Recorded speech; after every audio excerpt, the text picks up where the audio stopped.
Selamat pagi teman-teman. Perkenalkan kami dari kelompok 4 yang beranggotakan saya Adika Bima, ada Berlian, ada Anissa Nilam, ada Reka Yulia, dan ada Bintarela. Kelompok kami akan mempresentasikan tentang hasil analisis data clipping yang menggunakan WNS. Sebelumnya, kita akan membahas tentang public relation. Apa itu public relation? Public relation adalah usaha yang direncanakan terus-menerus dengan sengaja guna membangun dan mempertahankan pengertian timbal balik antara organisasi dan masyarakat.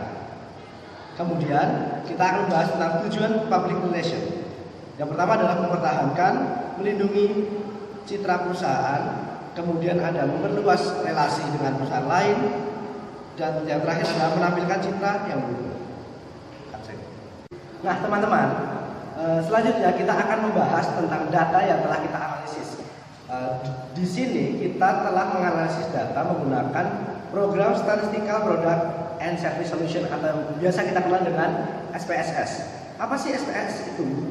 SPSS adalah program komputer yang digunakan dalam menganalisis statistika secara cepat dan tepat serta menghasilkan output yang dikehendaki para pengambil keputusan. Tujuan mempresentasikan SPSS adalah tujuan umum, yaitu supaya mahasiswa mampu mengaplikasikan SPSS untuk analisis data. Lalu fungsi tujuan yang khusus adalah mahasiswa mengetahui komponen software SPSS. Selanjutnya kita akan membahas tentang kegunaan SPSS. Kegunaan SPSS adalah mengumpulkan data, meringkas dan menyajikan data, lalu dianalisis menggunakan metode tertentu, kemudian menginterpretasikan hasil analisis tersebut. Cara untuk menganalisis data, pertama-tama kita harus mendownload SPSS, ya kan? Lalu selanjutnya kita harus membuat template-nya terlebih dahulu. Kemudian kita harus menginput data selengkap-lengkapnya yang ada dari clipping tersebut. Kemudian kita dapat menganalisis datanya menggunakan SPSS juga. Kemudian kita dapat membuat chart atau diagram dari program Excel. Nah, kemudian kita dapat mempresentasikannya kepada atasan atau kepada karyawan lainnya. Ini hasil PowerPoint yang kami buat untuk mempresentasikan hasil analisis kami. Slide yang pertama kita akan membahas tentang media generik selama 1 tahun. Itu maksudnya adalah media generik apa yang mengeluarkan paling banyak berita di bulan tertentu. Bisa dilihat di slide kali ini.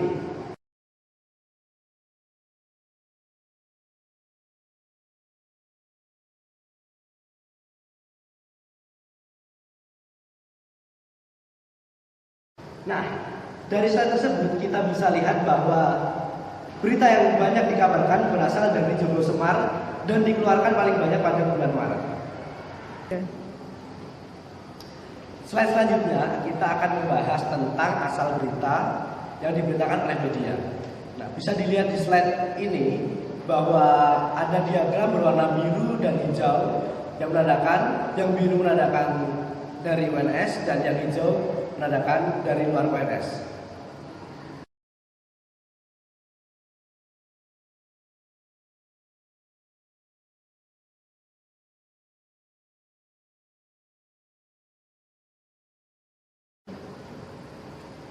Dari diagram tersebut bisa kita lihat bahwa berita yang berasal dari WNS paling banyak terbit di bulan Maret. Teman-teman, untuk slide selanjutnya masih berhubungan dengan slide sebelumnya, yaitu dari asal berita. Nah, sekarang kita akan menghubungkan antara asal berita dan juga jenis artikel. Untuk lebih jelas, kita akan menjelaskan jenis artikel terlebih dahulu.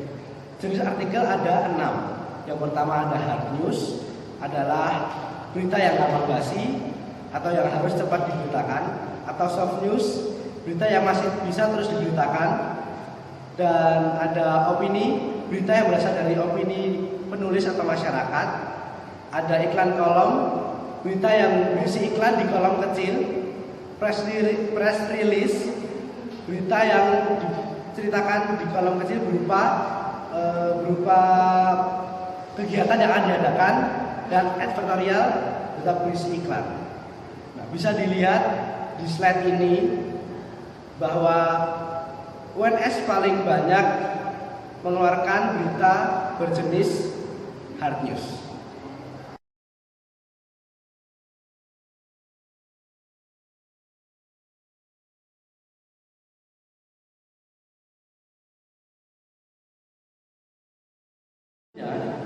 Kita akan membahas mengenai media generik, di mana media generik yang memberitakan berita terhadap UNS selama 1 tahun ini. Bisa dilihat di slide ini, media generik yang memberitakan antara lain ada Kompas, Jawa Pos, Suara Merdeka, Solo Pos, Joglo Semar, Bisnis Indonesia, Koran Tempo, Seputar Indonesia, Kedaulatan Rakyat, dan Harian Terbit. Berdasarkan hasil data ini, bisa dilihat bahwa Koran Solo Pos dan Joglo Semar memberitakan paling banyak.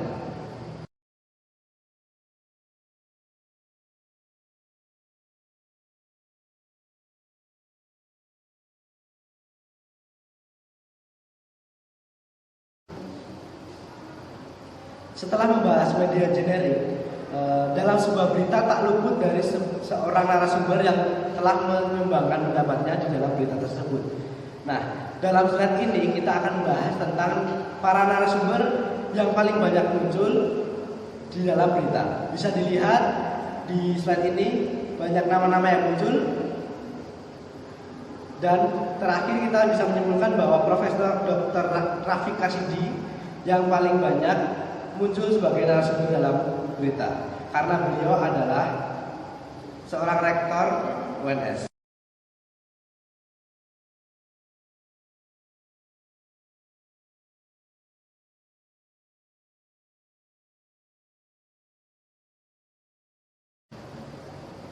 Belum terlepas dari narasumber, di slide selanjutnya kita akan membahas tentang hubungan narasumber dan juga media.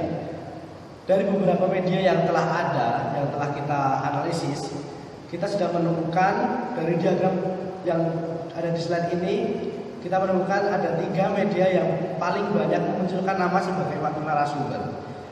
Antara lain bisa dilihat di slide, warna biru tua adalah Jawa Pos Radar Solo, warna biru muda ada Suara Merdeka Solo Metro, dan yang warna hijau ada Solo Raya. Nah, kesimpulannya adalah Rafiq Kasidi merupakan narasumber yang paling banyak diberitakan oleh Jawa Pos Radar Solo.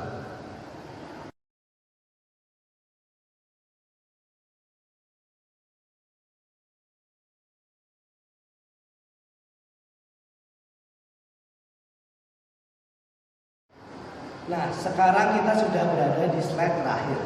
Slide terakhir adalah kita akan membahas tentang total investasi.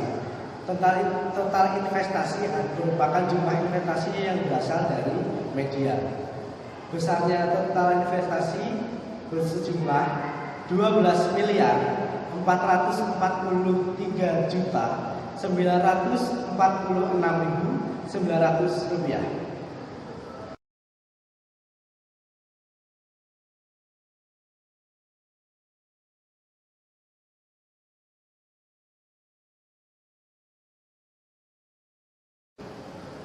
Teman-teman, sekian presentasi singkat dari kelompok kami mengenai hasil analisis data yang memberitakan UNS.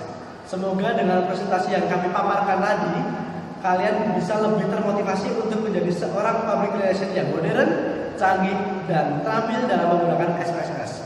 Terima kasih. Wassalamualaikum warahmatullahi wabarakatuh.